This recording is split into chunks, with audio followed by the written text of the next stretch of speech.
સુરત પાલિકાના લિંબાયત ઝોને મારુતિનગરથી મદીના મસ્જિદ સુધીના રસ્તા પર થતા દબાણ દૂર કરવાની કામગીરી હાથ ધરી હતી।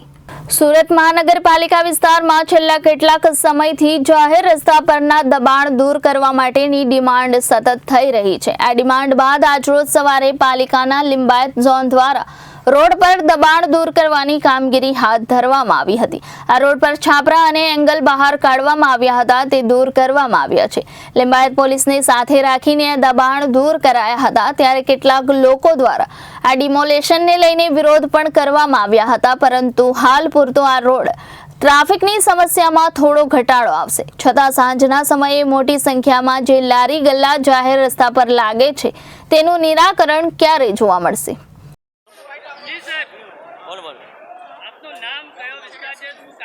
નામ Jaysukhbhai Rathod, deputy engineer Limbayat zone.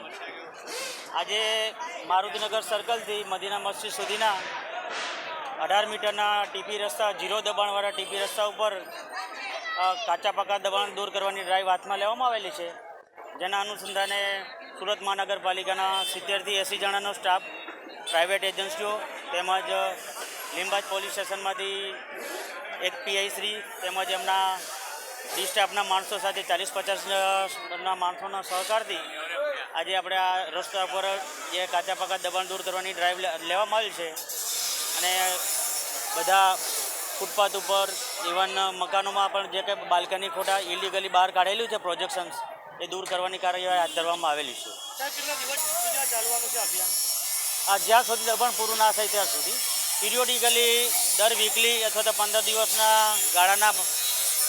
ગાળામાં એક વખત આ ફરીથી ડ્રાઈવ લેવામાં આવશે।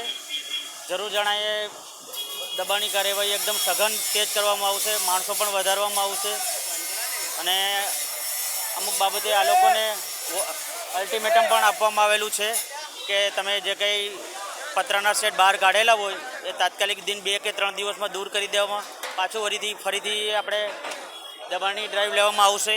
ઇન બિટવીન જે લોકોએ કામગીરી નહીં કરેલું હોય તે લોકો પણ કડક પગલાં લેવામાં આવશે અને તાત્કાલિક દૂર કરવાની કાર્યવાહી હાથ ધરવામાં આવશે।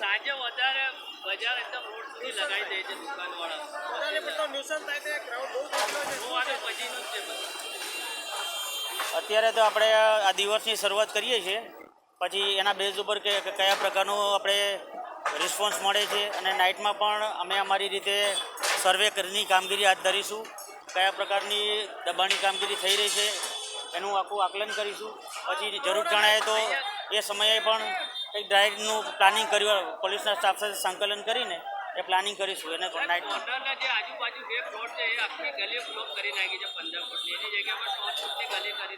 જે ગલીમાં દબાણ કરેલો છે એ જગ્યા ઉપર બી આ લોકોનો સર્વે કરીને એ લોકોને એકવાર પ્રાઇમરી નોટિસ પાઠવવામાં આવશે, અને એ લોકો નહીં દૂર કરે તો એ પણ આપણે કામગીરી હાથ ધરવામાં આવશે, દૂર કરી દેશું। Reporter Samir Saiyed, Janadesh news, Surat.